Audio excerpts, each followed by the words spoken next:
الحمد لله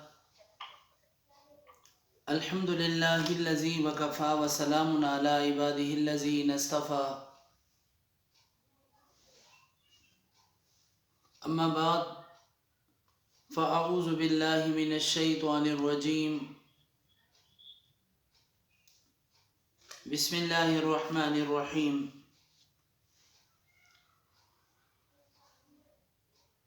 الله يدعو إلى دار السلام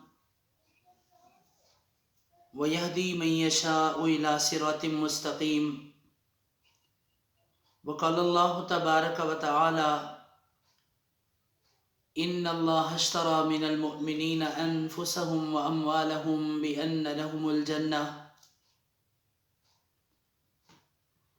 وقال النبي صلى الله تعالى عليه وسلم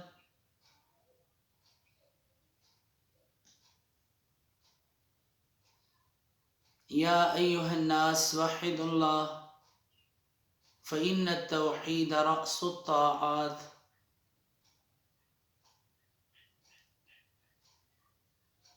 وقال النبي صلى الله تعالى عليه وسلم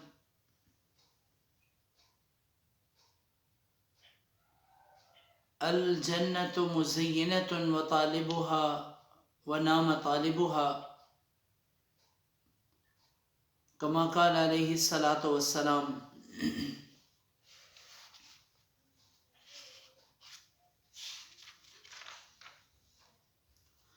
حضور ایسا کوئی انتظام ہو جائے، سلام کے لیے حاضر غلام ہو جائے، میں صرف دیکھ لوں ایک بار صبح طیبہ کو، بلا سے پھر میری دنیا میں شام ہو جائے، تجلیات سے بھر لوں میں اپنا کاسہ جاں، کبھی جو ان کی گلی میں قیام ہو جائے۔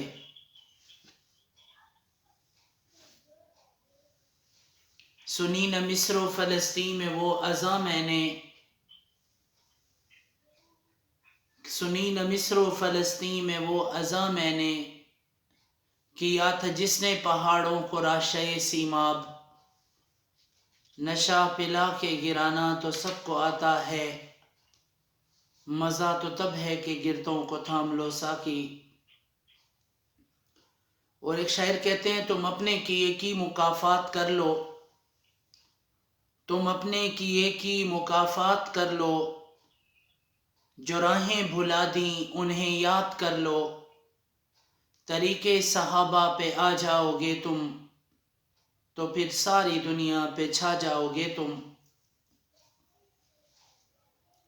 میری محترم ماؤں اور بہنوں اور اس مدرسے کی نیک بیویوں، اس مدرسے میں کام کرنے والی نیک بیویاں، عالمات، حافظات، اور وہ عورتیں جو شوق سے، عقیدت سے اللہ جل جلالہ عم نوالہ کی دین کی فکر میں تشریف لاتی ہیں، میں ان سب کو سلام پیش کرتا ہوں۔ میری محترم ماؤں اور بہنوں، اللہ کریم جس مجمع سے محبت کرتے ہیں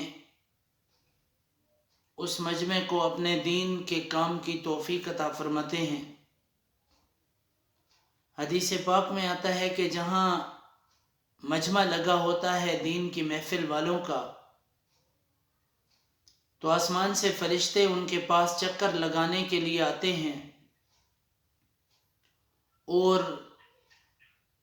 جب ان کے دعاؤں کو سنتے ہیں اور اس مجلس والوں کی باتوں کو سنتے ہیں تو آسمانوں پر لوٹ جاتے ہیں،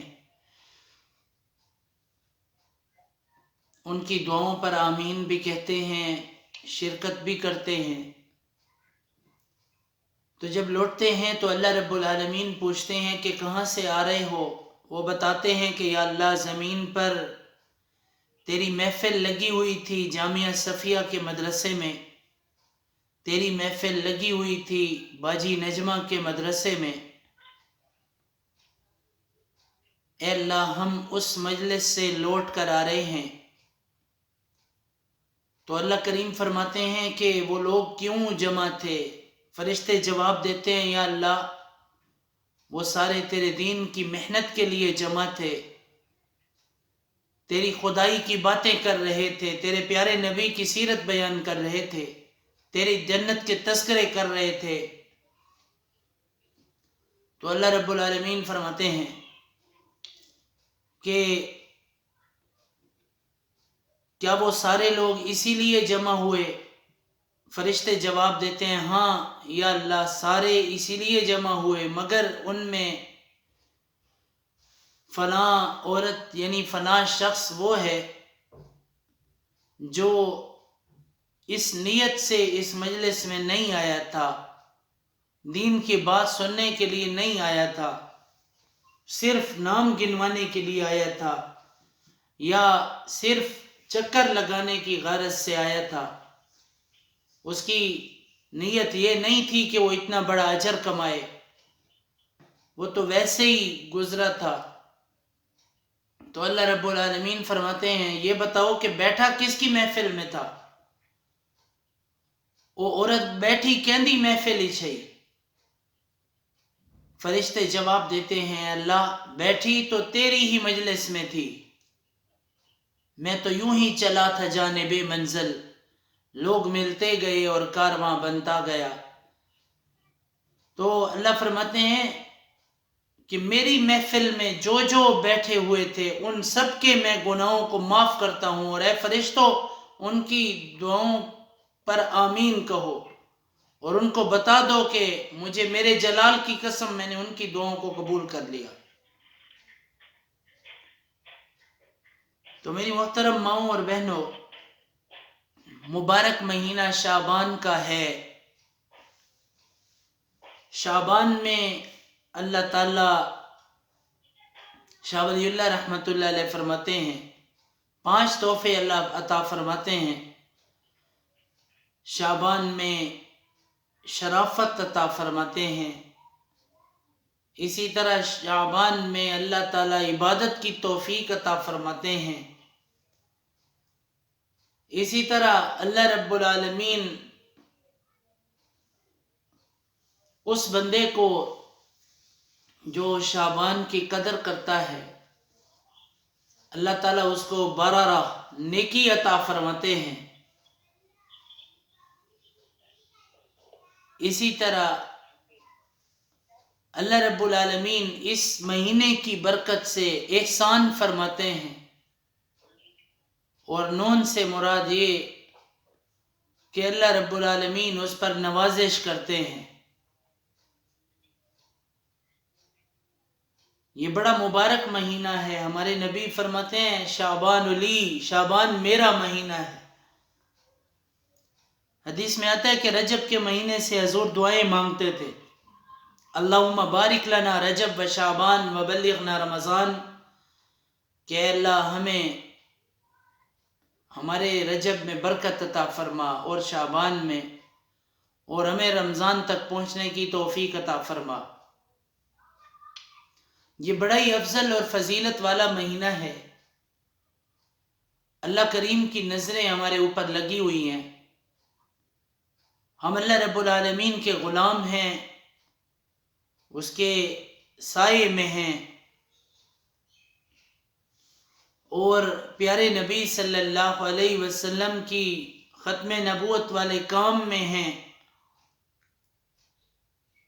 ان کی آخری امت ہیں، ان کی شفقت ہے بے حد و بے انتہا، ان کی رحمت تخیل سے بھی ماورا، جو بھی عالم جہاں میں بنایا گیا اس کی رحمت سے اس کو سجایا گیا، حشر کا ڈر مجھے کس لیے ہے اے قاسم، میرا آقا ہے وہ، میرا مولا ہے وہ، جس کے قدموں میں جنت بسائی گئی، جس کے ہاتھوں میں کوثر لٹایا گیا۔ تو اس اللہ کا احسان ہے کہ جس نے ہمیں پیارے نبی علیہ السلام جیسے ہماری امت کے آخری نبی عطا فرمائے، خاتم النبیین لا نبی آبادی، نبیوں کی مہر ہے، نبیوں کا ثبات ہے، نبیوں کی پہچان ہے، نبیوں کا امام ہے صلی اللہ علیہ وسلم۔ تو میری محترم ماؤں اور بہنوں، افضل مہینہ ہے۔ آپ علیہ الصلوۃ والسلام اکثر اس مہینے میں روزے رکھا کرتے تھے، سوائے آخری شمائل کبریٰ میں ہے کہ آخر میں 2-3 روزے حضور چھوڑ دیتے تھے، 3 روزے، اور شعبان کا باقی مہینہ روزے رکھتے تھے۔ پریکٹس کرنے کے لیے کہیں رمضان میں روزہ مجھے تکائے نہیں، رمضان میں میری امت کو روزہ تنگ نہ کرے، اچانک روزے نہ رکھنے پڑ جائے، تکلیف نہ ہو، پہلے سے عادت بنی ہوئی ہو۔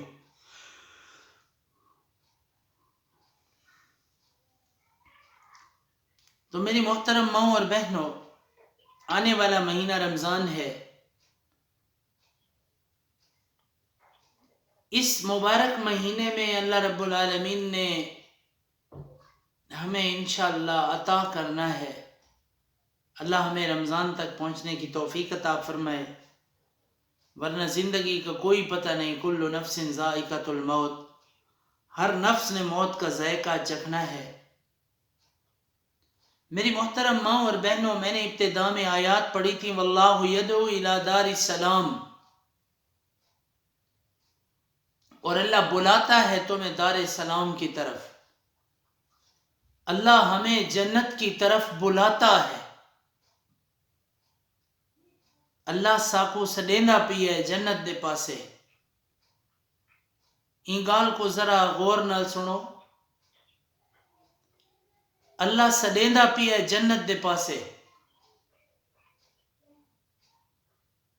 یعنی اگر کوئی جنت میں نہیں جائے گا تو وہ اپنی برائیوں کی وجہ سے نہیں جائے گا، ورنہ اللہ تو خود بلاتا ہے۔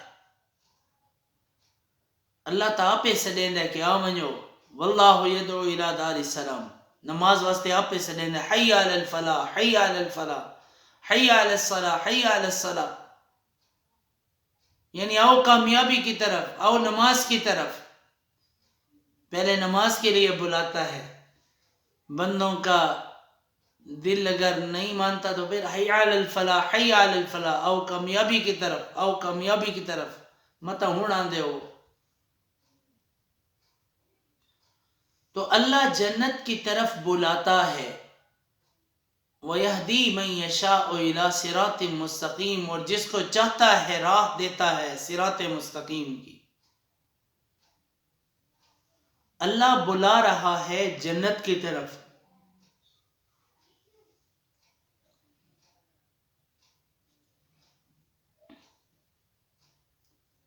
اور ایک جگہ فرمایا وَسَارِعُوا إِلَى مَغْفِرَةٍ مِّن رَبِّكُمْ وَجَنَّةٍ، وَسَارِعُوا جلدی کرو،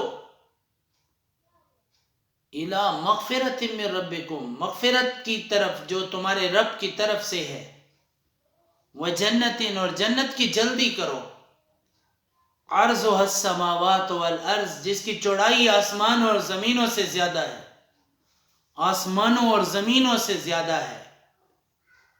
یہاں پر فرمایا والارض، ارض کی جمع اراضی ہوتا ہے، اس نے کلام کے مطابق اراضی کا لفظ نہیں تھا مناسب، تو اللہ رب العالمین نے فرمایا وَمِنَ الْأَرْضِ مِثْلَهُنَّ، باقی زمینیں اس زمین کی مثل ہیں، یعنی اللہ تعالیٰ نے لفظ اراضی جمع نقل نہیں فرمایا، الہام وحی نہیں فرمایا، ارض فرمایا، اور فرمایا وَمِنَ الْأَرْضِ مِثْلَهُنَّ۔ کسی زمانے میں مشرکین مکہ نے اعتراض کیا تھا کہ سماوات، سما ان کی جمع ہے اور ارض ان کی جمع اراضی ہے، تو اللہ رب العالمین نے سماوات تو کہا، ارض کہا، اراضی نہیں کہا۔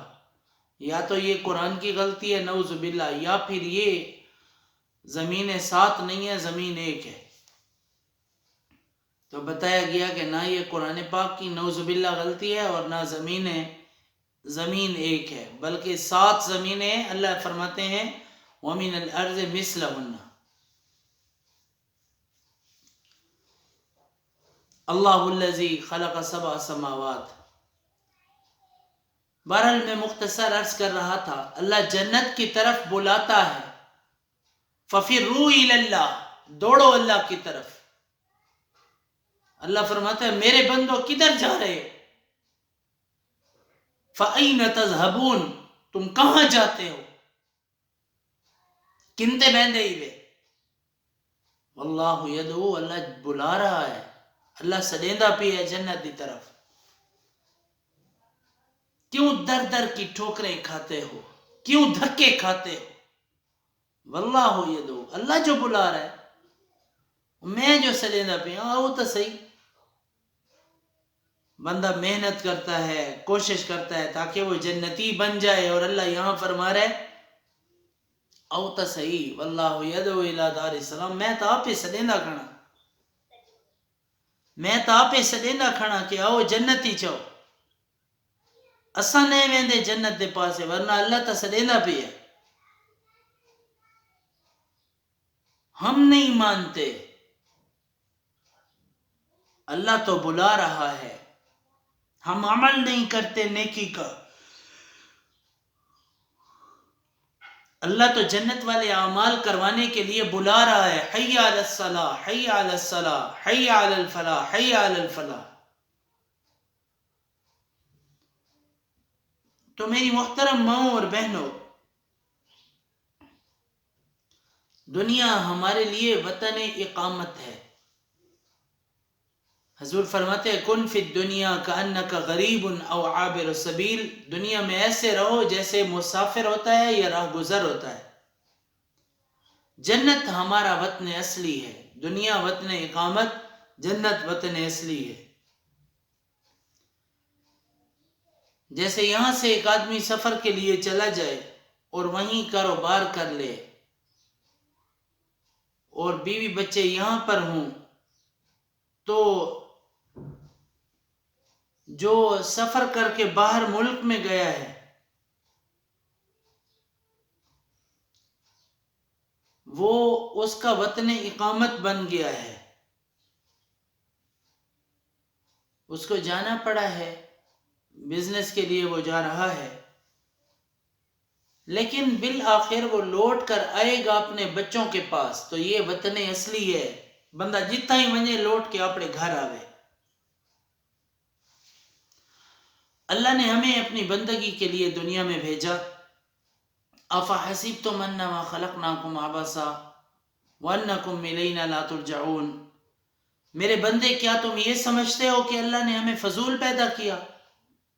وانکم الینا لا ترجعون، بے شک تم نے لوٹ کر میری طرف آنا ہے. اسی طرح فرمائے وما خلقت الجن والانس الا لیعبدون، اور نہیں پیدا کیا میں نے انسانوں کو اور جنوں کو مگر اپنی عبادت کے لیے.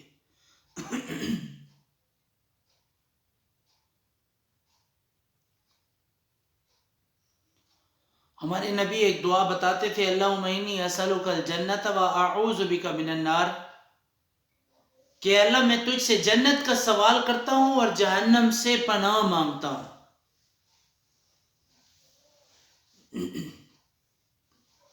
جنت کو مانگنا، جنت کو حاصل کرنا ہماری بڑی ضرورتوں میں سے ایک ضرورت ہے. جنت ساری چاہت ہے، جنت ساری ضرورت ہے.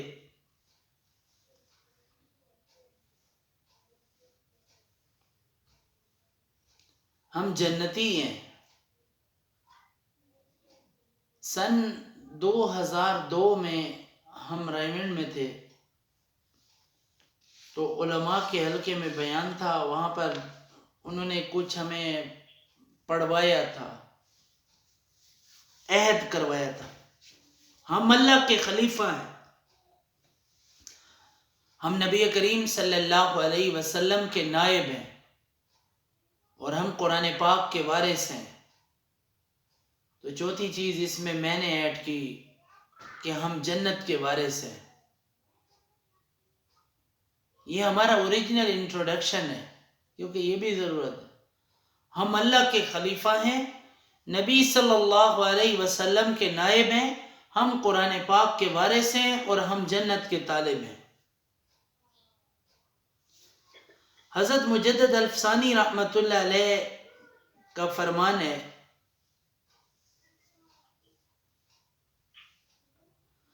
واللہ یدعو الی دار السلام سے مراد یہ ہے کہ اللہ کی عین منشا یہی ہے کہ اللہ تعالی ہمیں جنت دینا چاہتا ہے۔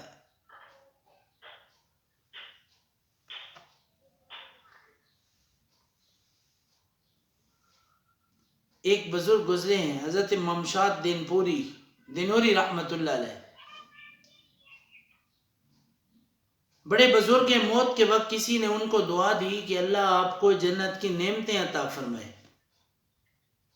کتابوں میں لکھا ہے کہ انہوں نے جواب دیا کہ 20 سال سے جنت پوری آرائش کے ساتھ میرے سامنے پیش ہوتی رہی، میں نے اللہ کی طرف سے نگاہ ہٹا کر ایک دفعہ بھی جنت کو نہیں دیکھا، تم میرے لیے کیا جنت کی دعائیں کرو گے؟ تو اس قسم کے جو اللہ والوں کے واقعات ہیں وہ محبت کے غلبے میں ہیں، تاہم جنت کو طلب کرنا یہ مومن کا کام ہے، یہ مومن کی تمنا ہے۔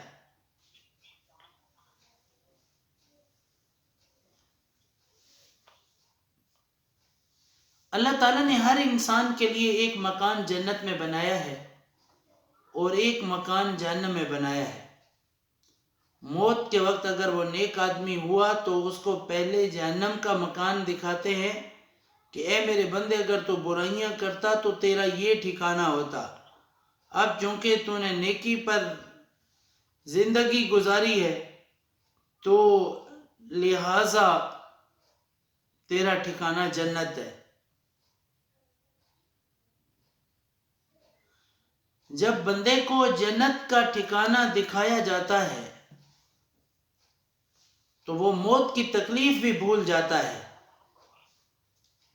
اور اگر وہ بندہ گناہگار ہو تو اللہ کے فرشتے جنت کا مکان دکھاتے ہیں اور اس سے کہا جاتا ہے کہ اگر تو نیکی کرتا تو تیرا یہ مکان ہوتا جو اللہ نے تیار کیا تھا، چونکہ تو نے برائیاں کی، گناہ کیے اور پھر توبہ بھی نہیں کی، تو اب تیری موت کفر پر ہی ہوگی، اب تیری موت کفر پر آ رہی ہے، شرک پر آ رہی ہے، منافقت پر آ رہی ہے،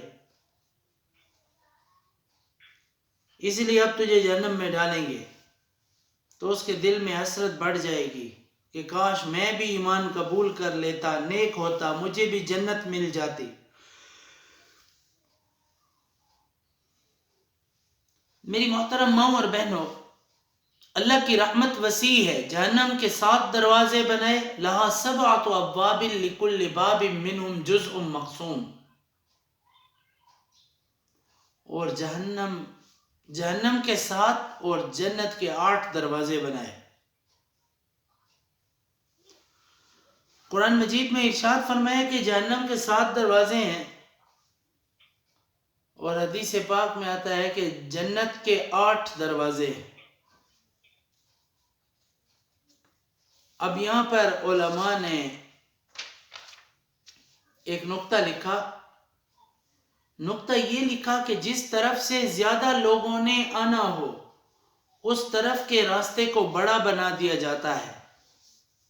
آپ نے دیکھا ہوگا کہ گھر کا ایک مین گیٹ ہوتا ہے اور وہ ایک مستورات چھوٹا سا گیٹ عقب سے اپنے لیے بنا لیتی ہیں، جہاں سے زیادہ بندوں نے آنا ہوتا ہے وہاں زیادہ آدمیوں کے آنے کی گنجائش بنائی جاتی ہے، اور جہاں تھوڑوں نے آنا ہوتا ہے وہاں تھوڑی جگہ بنائی جاتی ہے۔ تو علماء نے یہ لکھا کہ اللہ نے جہنم کے 7 دروازے بنائے اور جنت کے 8 دروازے بنائے، اللہ کی منشا یہی تھی کہ میرے زیادہ بندے جنت میں چلے جائیں۔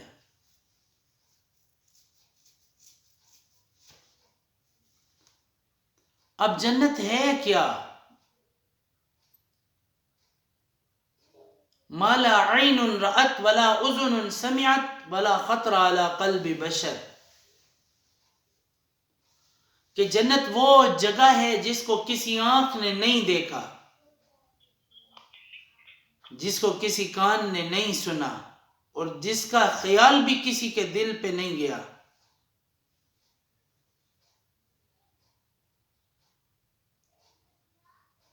کسی کائنات کی آنکھ نے اسے نہیں دیکھا۔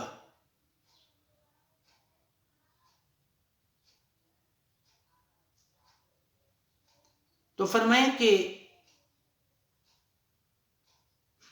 اللہ رب العالمین نے ایسی جنت بنائی ہے کہ کسی کے دل میں اس کا خیال بھی کبھی نہیں گزرا. ہر چیز اپنے وقت پر پوری، ہر چیز میں اللہ رب العالمین نے ہر نیکی کے بدلے میں جنت کو رکھا.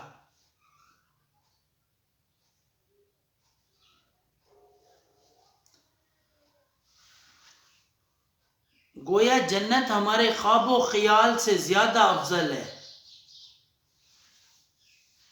عرش خداوندی جنت کی چھت ہوگی اور عرش کے بالکل نیچے یہ جنت ہوگی. اللہ فرماتے ہیں وَالسَّمَاءَ بِنَاءً، کہ آسمان کو جب ہم نے بنایا تو اس کو توسیع بخشی.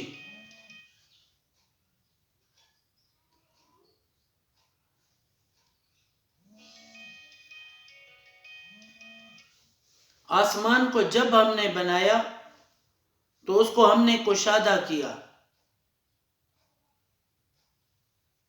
اور اب تک آسمان پھیلتا چلا جا رہا ہے، پھیلتا چلا جا رہا ہے. علماء نے مسئلہ لکھا ہے کہ جس طرح آسمان ہر وقت پھیل رہا ہے اسی طرح جنت بھی ہر وقت پھیل رہی ہے. جیسے کمان سے تیر نکلے تو تیزی کے ساتھ سفر کرتا ہے، اس سے زیادہ تیزی کے ساتھ جنت پھیلتی جا رہی ہے، اور اللہ رب العالمین کی رحمت دم بدم اس کے بندوں پر پڑتی جا رہی ہے. اور یہ اللہ تعالیٰ کی مہربانی ہے، یہ اس کا کرم ہے کہ اس نے انعام والی جگہ کو ہر وقت ایکسپینڈ ہونے کا حکم عطا فرما دیا. تو جنت ہر لمحے بڑھ رہی ہے تاکہ میرے بندے وہاں جائیں.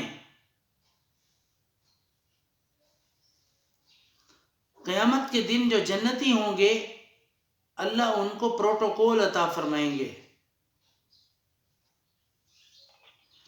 پروٹوکول کا مطلب یہ ہے کہ جب کسی کو گھر بلانا ہو تو اس کو اپنا ڈرائیور سواری بھیج کر بلوا لیتے ہیں.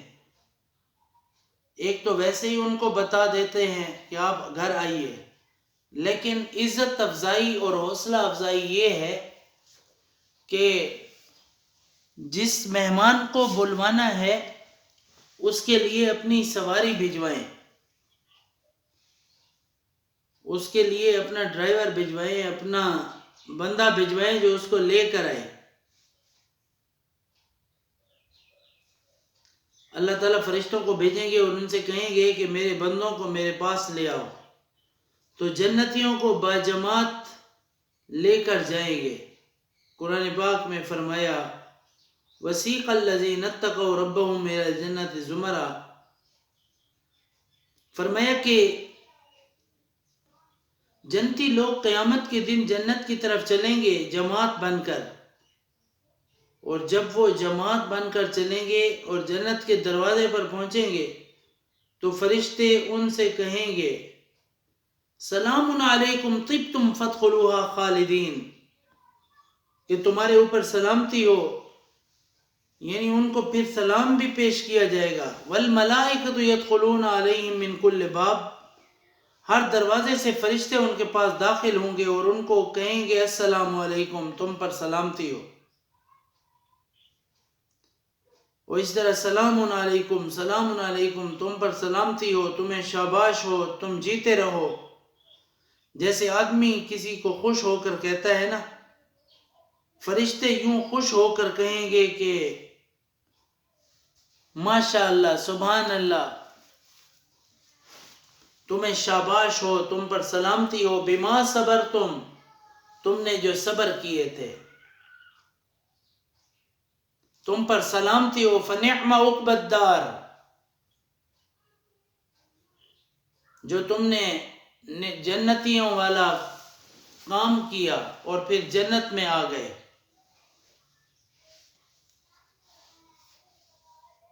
فنعم عقبی الدار، دیکھو کتنا بہترین گھر ہے جو اللہ نے عطا فرمایا. فرمایا اللہ تعالیٰ اس دن جنتیوں کا بہت اکرام فرمائیں گے. حدیث میں آتا ہے کہ جب بھی جنتی جنت میں داخل ہوں گے تو جب فرشتے ان کو سلام کر لیں گے، وہ اپنے گھر کی طرف جائیں گے تو اللہ تعالیٰ ہر جنتی مرد اور عورت کو سلام فرمائیں گے۔ یہ کتنا بڑا اعزاز ہے کہ ہر امتی کو سلام کیا جائے گا۔ تو بتائیے، گھر کی عورت آپ کا دروازے پر استقبال کرتی ہے، آپ کو سلام کرتی ہے، تو یہ اہل خانہ نے اسلام کا کیا ہوا یہ اکرام امت میں عام رکھا۔ حدیث میں آتا ہے کہ قیامت کے دن اللہ تعالیٰ 120 صفحے بنائیں گے، جن میں 80 صفحے فرمایا آپ صلی اللہ علیہ وسلم فرماتے ہیں میری امت کی ہوگی، اور 40 صفحوں میں تمام دنیا کے انبیاء اور رسل موجود ہوں گے۔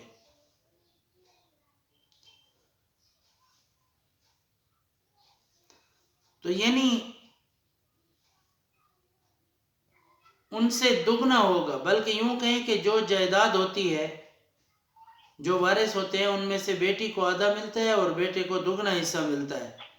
تو جنت آدم علیہ السلام کی میراث تھی، جب تقسیم ہوئی تو اللہ نے اپنے محبوب کو تو مرد والا حصہ عطا فرمایا اور باقی تمام انبیاء کو ملا کر مادینہ حصہ عطا فرمایا۔ تو 120 صفوں میں سے 80 صفیں حضور صلی اللہ علیہ وسلم کی ہو گئی۔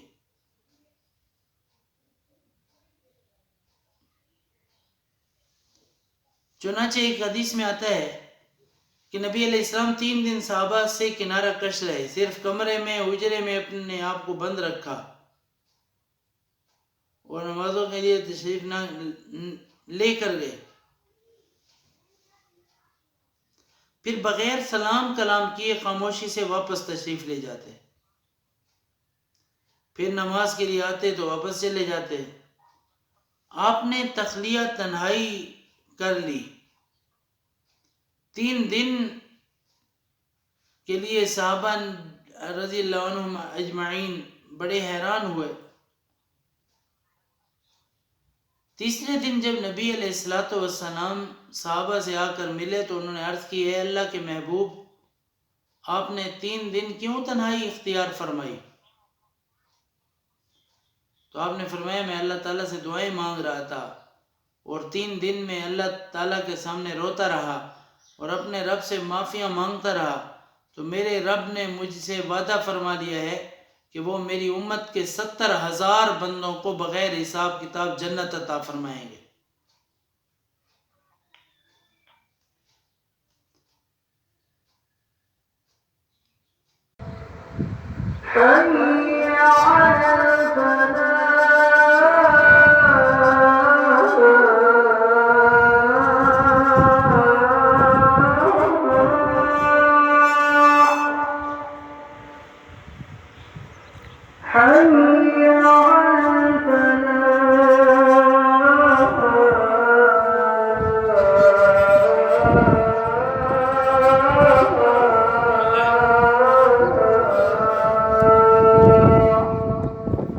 تو ماشاءاللہ یہ اربوں میں مسلمان بن جائیں گے۔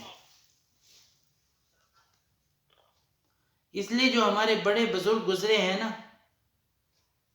اگر ہم ان کے ساتھ روحانی طور پر معلق رہیں، ان سے مسئلے مسائل پوچھیں، ان سے وظائف پوچھیں، ان سے اپنے گھریلو مسائل ڈسکس کریں، ان سے حل پوچھیں کہ بچہ نافرمان ہے وغیرہ وغیرہ، تو ممکن ہے کہ اللہ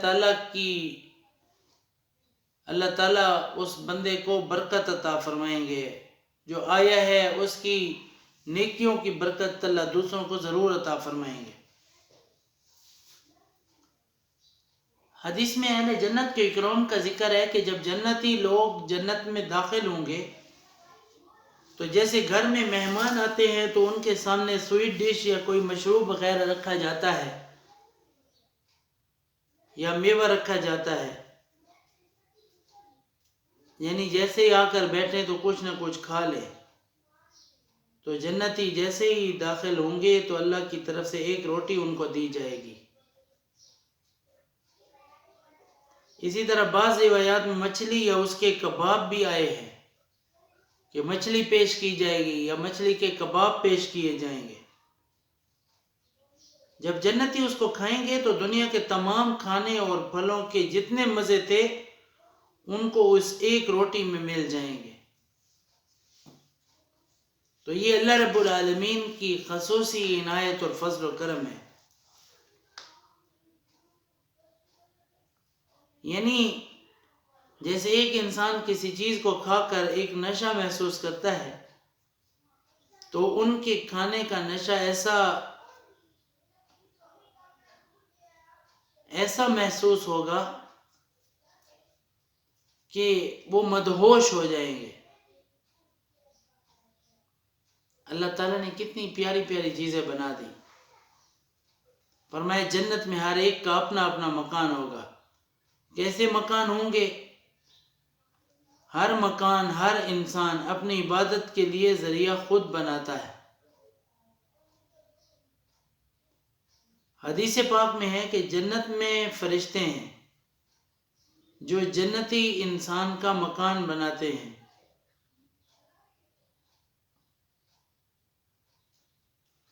فرمایا کہ جو انسان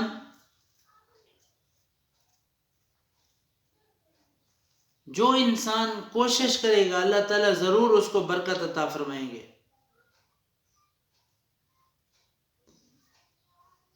جو انسان ذکر بیٹھا کر رہا ہوتا ہے، لا الہ الا اللہ، لا الہ الا اللہ کی، یا کوئی بھی تسبیح پڑھ رہا ہوتا ہے تو جنتی فرشتے دوسری طرف اس کا مکان بنا رہے ہوتے ہیں. جب یہ ذکر کرنا ختم کرتا ہے، یعنی نیک عمل کرنا ختم کرتا ہے، تو فرشتے مکان بنانا روک دیتے ہیں. دوسرے فرشتے جب پوچھتے ہیں کہ تم نے مکان کا کام بند کیوں کر دیا، تو جواب یہ دیتے ہیں کہ ہمارے پاس اینٹ گارا ختم ہو گیا. یعنی جتنی دیر ہم عبادت کرتے رہے اتنی دیر ہمارا مکان بنتا رہا. اب عورتیں دل میں سوچیں کہ جتنا وقت مصلی پر لگائیں گی، تلاوت میں لگائیں گی، نمازوں میں لگائیں گی، تسبیحات پڑھنے میں لگائیں گی، اپنے دل میں اللہ کو یاد کرنے میں لگائیں گی، اتنی دیر جنت میں ان کا مکان بنتا رہے گا. میری محترم ماؤں اور بہنوں، بعض جنتی ایسے ہوں گے جن کو اللہ سرخ یاقوت کا محل عطا فرمائیں گے. سونے چاندی کی اینٹیں نہیں ہوں گی، سرخ یاقوت کا محل ہوگا.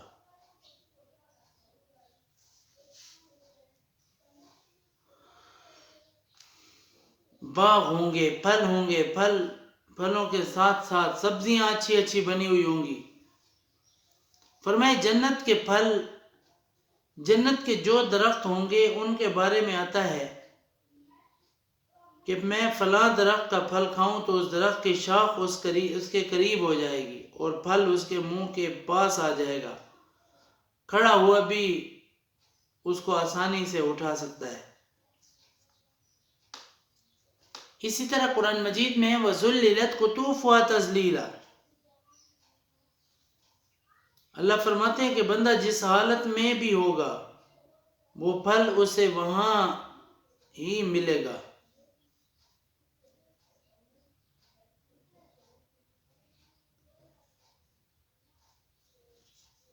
ایک بندہ ایک پھل کھائے گا، وہ توڑے گا تو اس کے پیچھے اللہ رب العالمین دوسرے پھل کو نکال دیں گے. لیکن جنت کے درختوں کے پھل یہاں پر، یہ جو جنت کے اللہ رب العالمین نے نعمتیں بنائی ہیں نا، فرمایا کہ جنت کے درختوں کے پھل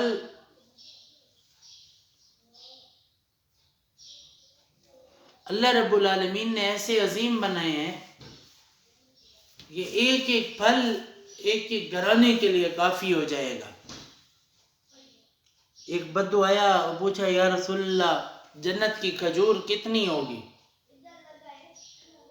تو آپ صلی اللہ علیہ وسلم نے فرمایا کہ تیرے باپ نے کبھی بڑا چھترا ذبح کیا ہے؟ کہا ہاں یا رسول اللہ. آپ نے فرمایا جس طرح اس کا بڑا جسم ہوتا ہے اتنا ایک دانہ کھجور کا ہوگا۔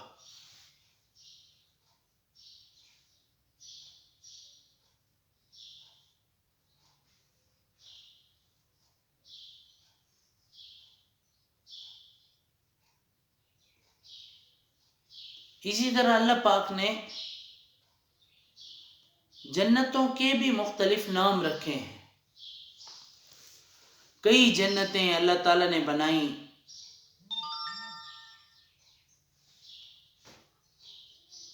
کئی جنتیں اللہ نے بنائیں۔ ایک کا نام دار الجلال ہے، دوسری کا نام دار السلام ہے، تیسری کا نام جنت المأوی ہے، چوتھی کا نام جنات الخلد ہے،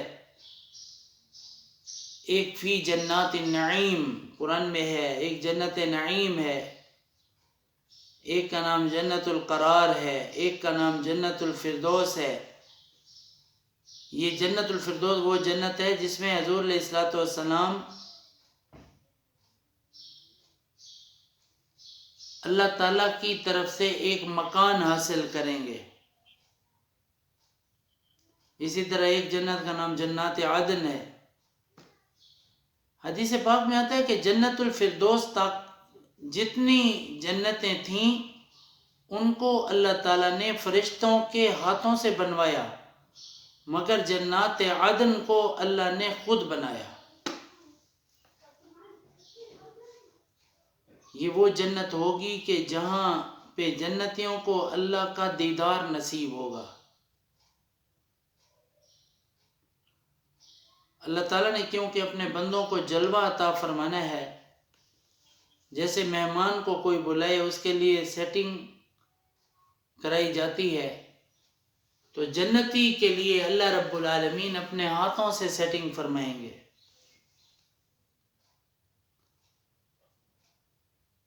جنات عدن اس طرح کہ اللہ رب العالمین اپنے محبوب بندوں کو چونکہ اپنا دیدار کروانا تھا، اس لیے جنات عدن کو اللہ نے خود بنایا۔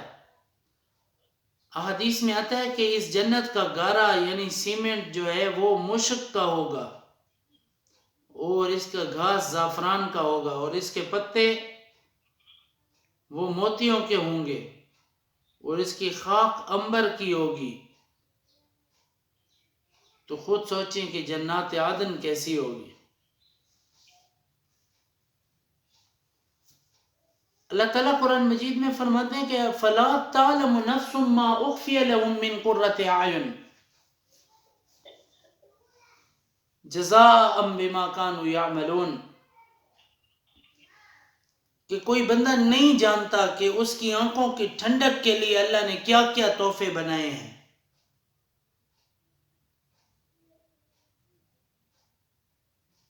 اللہ فرماتے ہیں کہ ایسی جگہ بنائی ہے، ایسا فرنیچر بنایا ہے کہ عورتیں فرنیچر بھی اپنی پسند کا لاتی ہیں، اچھے سے اچھا فرنیچر لاتی ہیں اپنے گھروں میں رکھنے کے لیے۔ اللہ رب العالمین نے جنت کے مکانوں کے اندر بھی بڑے فرنیچر رکھے ہیں، بڑی بڑی مسندیں ہوں گی، ممبر ہوں گے، بیٹھنے کے لیے کرسیاں ہوں گی، بیٹھنے کے لیے گو تکیے لگے ہوں گے۔ اللہ فرماتے ہیں عَلَىٰ سُرُرٍ مَّوْضُونَةٍ مُتَّكِئِينَ عَلَيْهَا مُتَقَابِلِينَ، کہ جنت میں ایسے تخت ہوں گے جن پر سونے کا کام کیا ہوا ہوگا۔ سوچیں کہ جس تخت پر سونا لگا ہوا ہوگا، جاندے تے سارا سونے دا کم تھی ہوئے ہو سی، سارے دا سارا فرنیچر ہی سونے دا بڑا ہو سی، تو کتنا سونا لگ سی۔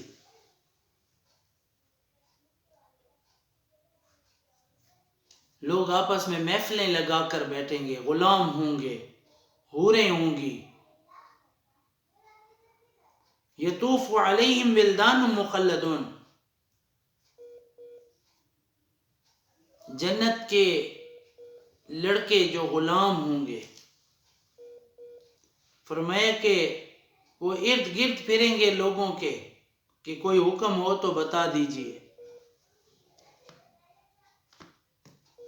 کوئی حکم ہے تو دساؤ بھائی۔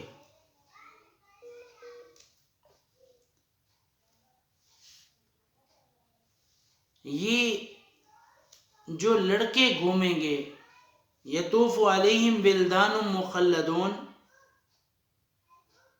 یہ لڑکے جنت کے خادم ہوں گے، یہ جنت کے خادم لڑکے ہوں گے جن کا نام غلمان ہے۔ قرآن مجید میں فرمایا لؤلؤ المکنون، سورۃ واقعہ آیت نمبر 33 میں، کہ جیسے چمکتے ہوئے موتی ہوتے ہیں اسی طرح وہ خادم خوبصورت چمکتے ہوئے ہوں گے، اور ان کو دور سے دیکھیں تو ایسے محسوس ہوگا جیسے گھر کے اندر موتی بکھرے ہوئے ہوں۔ حدیث میں آتا ہے کہ ایک صحابی نے جب یہ آیت پڑھی تو اس نے نبی علیہ السلام سے عرض کیا، اے اللہ کے محبوب، جب جنتی خدام اتنے پیارے ہوں گے، موتیوں کی طرح ہوں گے، تو پھر جنت کے وارث جو جنتی لوگ بنیں گے ان کے حسن کا کیا عالم ہوگا۔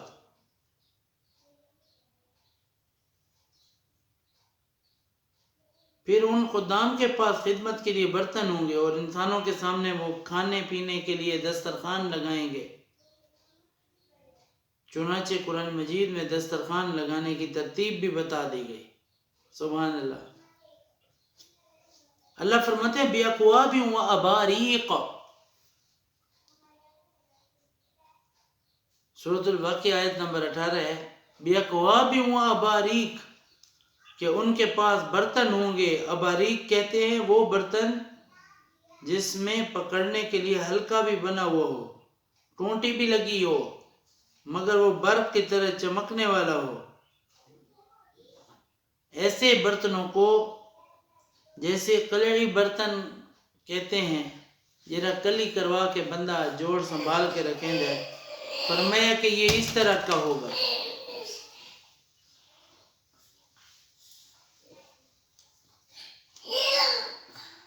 فرمایا جنتی دسترخوان کی حسن ترتیب، اکواب و اباریق و کأس من معین، پھر ایسے برتن ہوں گے، ایسے جام ہوں گے جن کے اندر مشروبات بھرے ہوئے ہوں گے، لا یصدعون عنہا ولا ینزفون، وہ ایسی شراب ہوگی جسے شرابن طہورا کہتے ہیں۔ قرآن مجید میں سورۃ دہر میں فرمایا وَشَرَابًا طَہُورًا خِتَامُهُ مِسْک، اس پر جنت کی مور لگی ہوئی ہوگی۔ وَفِي ذَلِكَ فَلْيَتَنَافَسِ الْمُتَنَافِسُونَ، اس میں لذتیں ہوں گی، لوگ پئیں گے، اور وہ لذت بھی ایسی کہ جو بخلائے گی نہیں، حلال حرام کی تمیز کو ختم نہیں کروائے گی، اس میں نشہ نہیں ہوگا، اس میں ذائقہ ہوگا۔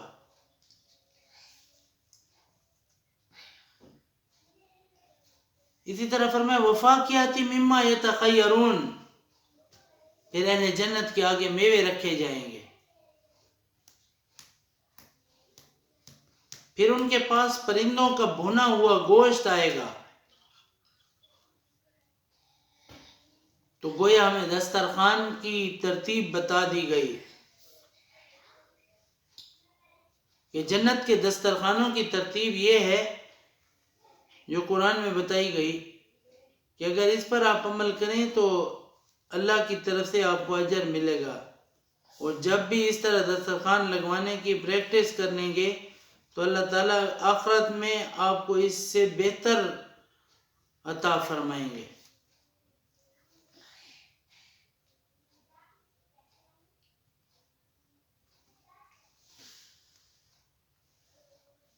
حدیث پاک میں آتا ہے کہ یتنازعون فیہا، کہ وہ آپس میں گپ شپ میں چھیڑیں گے، مذاق کریں گے، یتنازعون فیہا، اور فرمایا کہ کھانا اتنا ہوگا کہ ہر بندہ کھا سکے گا، مگر شوق کی وجہ سے، محبت کی وجہ سے، ایک دوسرے کے ساتھ ناز و ادا کی وجہ سے، ایک دوسرے سے گپ شپ میں چھین کر کھائیں گے۔ یعنی ایک برتن کے اندر کھانا پڑا ہوا ہوگا، اب کئی عورتیں بیٹھی ہیں تو ایک پہلے ہاتھ ڈالے گی کہ میں پہلے اٹھا لوں، دوسری ہاتھ ڈالے گی کہ میں اٹھا لوں، مزہ اٹھانے کے لیے، انجوائے کرنے کے لیے اس طرح کریں گے۔ حالانکہ کھانا اتنا ہوگا کہ وہ کھانا سب کھا سکتی ہیں، مگر اللہ کی طرف سے ان کو انجوائے کرنے کا موقع دیا جائے گا، اس لیے وہ کھانا کھاتے ہوئے، چیزوں کو لیتے ہوئے، کوئی کہے گا میں انار لیتی ہوں، کوئی کہے گی میں آم لیتی ہوں۔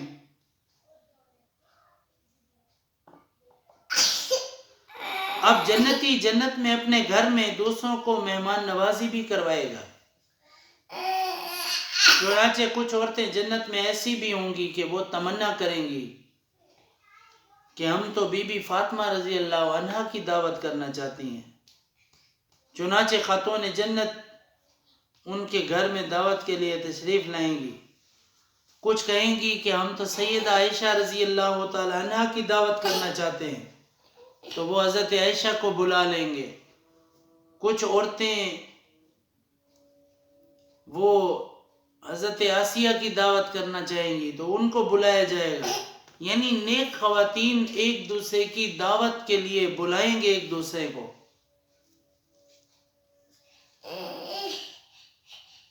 حدیث پاک میں آتا ہے گھر کی سیٹنگ بھی کروائی جائے گی۔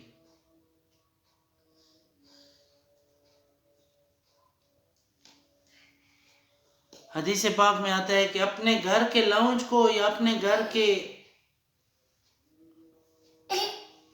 صحن وغیرہ کو تصور کریں گی کہ سیٹنگ ایسی ہونی چاہیے کہ یہ پلنگ ادھر ہونا چاہیے اور بستر ادھر ہونا چاہیے، تو جیسے جیسے وہ سوچیں گی، خیال کریں گی، اسی طرح وہ چیزیں خود بخود اپنی جگہ سے بدلتی جائیں گی۔ پھر حدیث میں آتا ہے کہ ایک بادل آئے گا، اس بادل کے اندر سے دسترخوان لگا دیا جائے گا، پھر اس بادل کے اندر سے اس کے اوپر برتن رکھ دیے جائیں گے، پھر اس کے اوپر مشروبات ہوں گے جو غلمان لا کر رکھ دیں گے، پھر اس کے اوپر میوے رکھے جائیں گے، پھر اس میں بھنے ہوئے پرندوں کے گوشت رکھ دیے جائیں گے، اور اس کے بعد سب خواتین بیٹھ کر اس میں کھانا کھائیں گی، ایک دوسرے کے ساتھ تذکرے کریں گی کہ دنیا میں ہم یوں پروگراموں میں جایا کرتی تھی، دنیا میں یوں رمضان کی راتوں کو جاگا کرتی تھی، اور یوں صلاۃ و تسبیح پڑھا کرتی تھی، یوں قرآن پاک پڑھتی تھی۔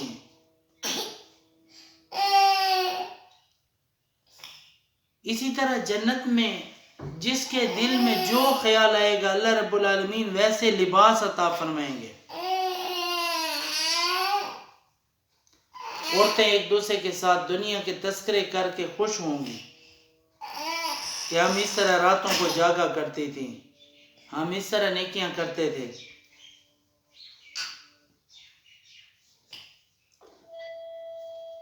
جنت کے اندر جو لباس ملے گا اس کی اپنی ترتیب ہوگی۔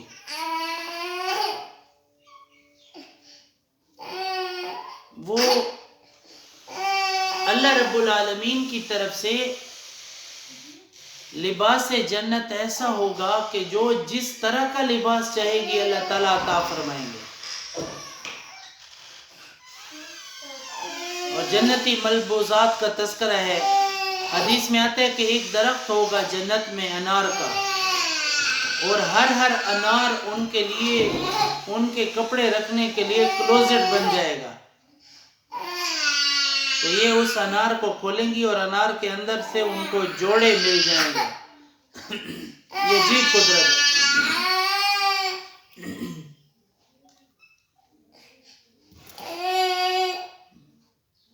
آج تو کپڑے دھلوانے پڑتے ہیں، استری کروانا پڑتا ہے، جنت میں یہ نہیں، جنت میں ہر چیز بنی بنائی اپنی مرضی کی اللہ تعالیٰ عطا فرمائیں گے۔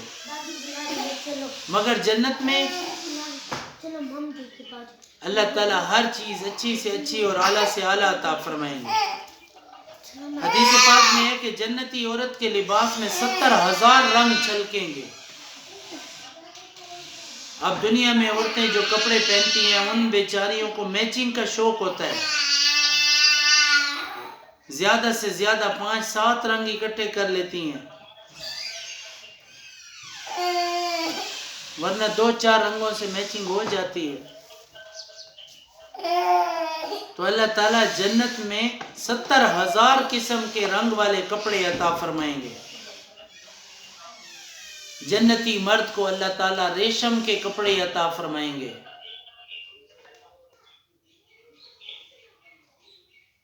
اللہ تعالیٰ ریشم کے کپڑے عطا فرمائیں گے.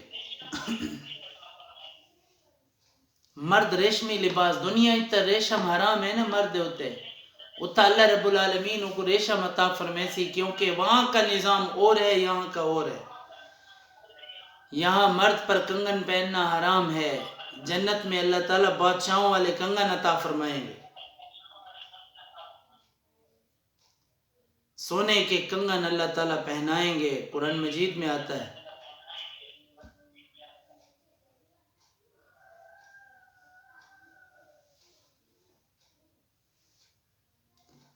تو میری محترم ماں اور بہنوں، قدرت ہمارے اوپر بڑا فضل کرتی ہے.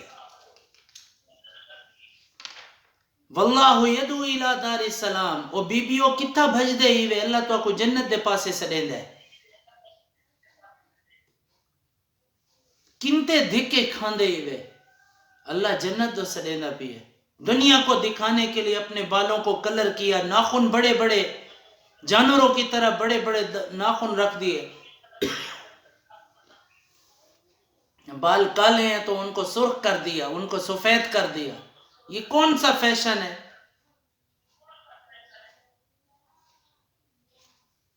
اگر بال سرخ زیادہ خوبصورت تھے تو اللہ رب العالمین نے آپ کے بال کالے پیدا ہی کیوں کیے؟ لا یغیرن خلق اللہ، میرے بندو میری تخلیق کو تبدیل نہ کرو. حدیث میں آتا ہے کہ جنتی عورت روزانہ 70 جوڑے تبدیل کرے گی. 70 جوڑے دیواری تبدیل کرے سی جنتی عورت.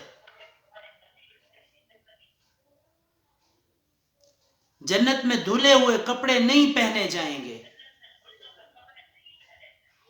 جنت میں نئے نئے کپڑے اللہ تعالیٰ عطا فرمائیں گے. درخت کو انار پٹے سی، انار کو کھلے سی تو اندے جو سوٹ نکل سن.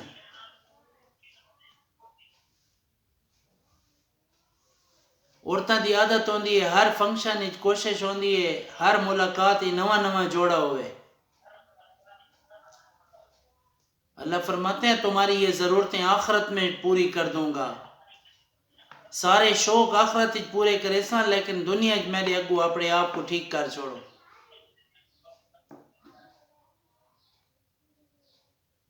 بڑے بڑے پانچے عورتوں نے رکھے ہوئے ہیں، بڑی بڑی گندی قسم کی پوشاکیں رکھی ہوئی ہیں، جسم چھلکتا ہے، بال نظر آ رہے ہوتے ہیں، عورت چل رہی ہے پیچھے کپڑے گھسٹ رہے ہیں.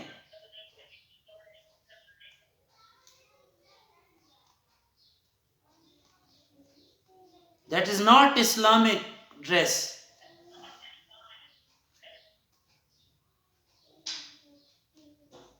اس میں کوئی ڈسپلنری نہیں ہے، اس میں کوئی آزادی نہیں ہے، اس میں کوئی فیشن نہیں ہے. فیشن ہے تو حیا کے لباس میں ہے، فیشن ہے تو اما عائشہ کے لباس میں ہے، فیشن ہے تو پردے کے لباس میں ہے.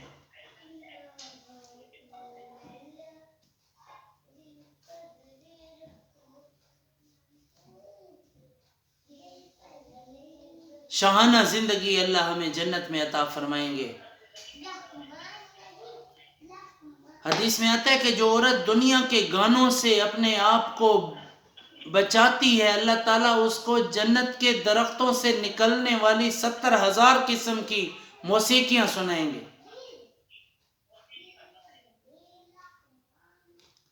جی میں ہوا آندھی ہے تے درختاں دے پتے آپس ہی ٹکرانے، ایسے ہی جنت میں جب پتے ٹکرائیں گے تو 70,000 قسم کی موسیقیاں نکلیں گی، اور وہ جنت کی وہ پیاری عورت سنے گی جو دنیا میں گانے نہیں سنتی تھی.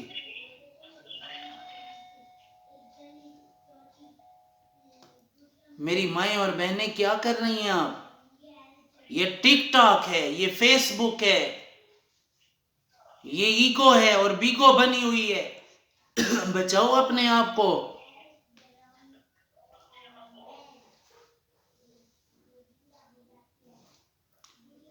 حدیث میں آتا ہے 70 بار روزانہ کپڑے تبدیل کرنا چاہیں تو کر سکیں گی، اور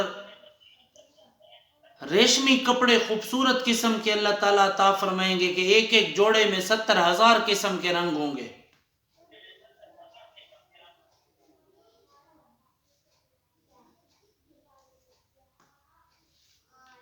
دنیا کے اندر ٹویوٹا کار، جی ایم سی جتنی بڑی گاڑیاں، پراڈو، لینڈ کروزر وغیرہ ہوتی ہے، بلینیو، پریمیو، بی ایم ڈبلیو وغیرہ وغیرہ،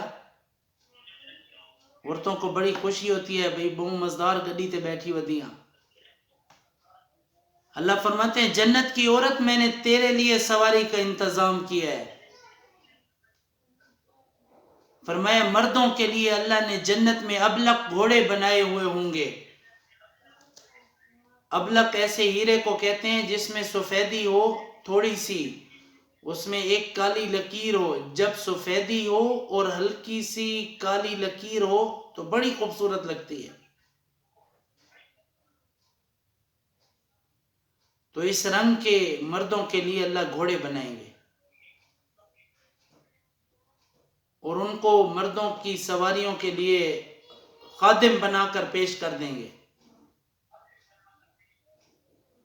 حدیث میں آتا ہے عورتوں کی سواری کے لیے اللہ تعالیٰ نے عجیب قسم کی اونٹنیاں بنائی ہیں. اونٹنیوں کے اوپر کجاوے سجے ہوئے ہوں گے جو سونے کے بنے ہوئے ہوں گے. ان کجاووں کے اوپر گدے لگے ہوئے ہوں گے، نرم نرم فوما لگے پہ حسین. ان گدوں کے اوپر یہ عورتیں آرام سے بیٹھیں گی.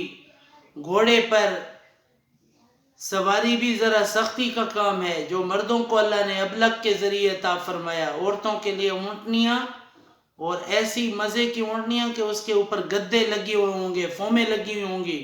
یہ عورتیں اس آرام دہ اور نرم چیز پر بیٹھ کر مزے مزے سے سواری کریں گی.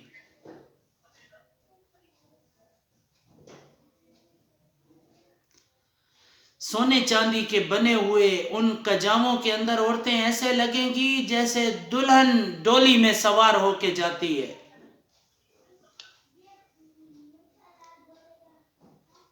حدیث میں آتا ہے کہ جب یہ جنتی اونٹنیاں جس پر عورتیں سوار ہوں گی جب یہ آواز نکالیں گی یا جنتی گھوڑے ہنہنائیں گے تو ان کی ہنہناہٹ سے پوری دنیا، پوری جنت مہک جائے گی.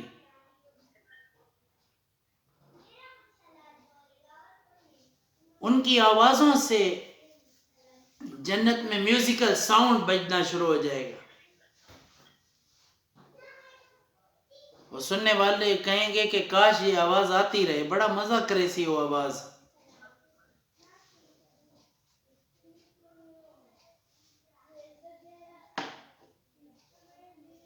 بعض عورتوں کی عادت ہوتی ہے کہ وہ کام کاج کرتی ہیں تو موبائل پر گانا وغیرہ لگا دیتی ہیں. ٹیپ ریکارڈ لگے ہوتے تھے کسی زمانے میں. وہ جو نیک ہوتی ہے وہ تلاوت سن لیتی ہے، کوئی نعت لگی ہوتی ہے کام کاج کے دوران. کام بھی ہوتا رہتا ہے اور کوئی اچھی چیز بھی اپنے شوق کے مطابق سنتی رہتی ہیں.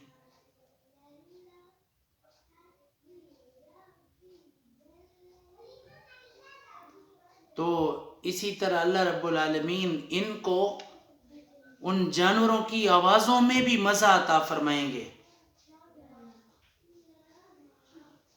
حدیث میں آتا ہے کہ جنتی حوریں ہوں گی، سینکڑوں کی تعداد میں صفوں میں کھڑی ہوئی ہوں گی.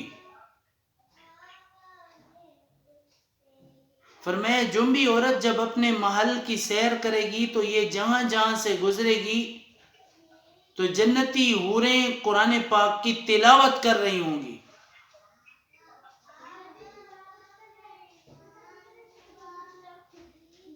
جنتی عورت جب گزرے گی تو اس کو مزہ دے گی جنتی حوروں کی آوازیں جو قرآن پاک کی تلاوت کریں گی. وہ جنتی عورتیں صفیں باندھ کر کھڑی ہوں گی.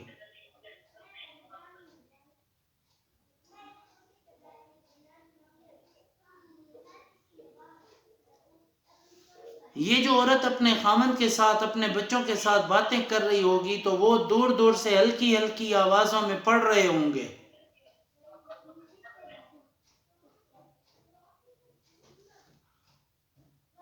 علامہ قرطبی رحمۃ اللہ علیہ نے لکھا ہے کہ جنت کے اندر انسانوں کو عصر کا وقت جیسے ہوتا ہے، نہ بہت روشنی، نہ دوپہر، نہ رات جیسی تاریکی، درمیان کا خوبصورت اور پیارا وقت ہوتا ہے. علامہ قرطبی رحمۃ اللہ علیہ فرماتے ہیں کہ اس قسم کا وقت اللہ تعالیٰ جنت میں عطا فرمائیں گے. حدیث پاک میں ہے کہ جنت کے اندر چونکہ جنت کی چھت اللہ کا عرش ہے تو اللہ کے عرش کے پردے دن کے وقت اٹھا لیے جائیں گے اور رات کے وقت گرا دیے جائیں گے. جب فرشتے پردہ ہٹائیں گے اور پردہ گرائیں گے تو اس سے جنتیوں کو دن اور رات کے ہونے کا اندازہ ہوگا.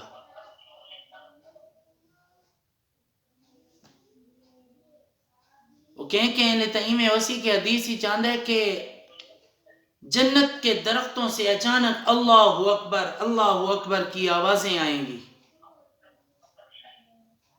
پھر جنتی فرشتے بھی اللہ اکبر کہنا شروع کر دیں گے. حدیث میں آتا ہے کہ جب جنت میں اللہ اکبر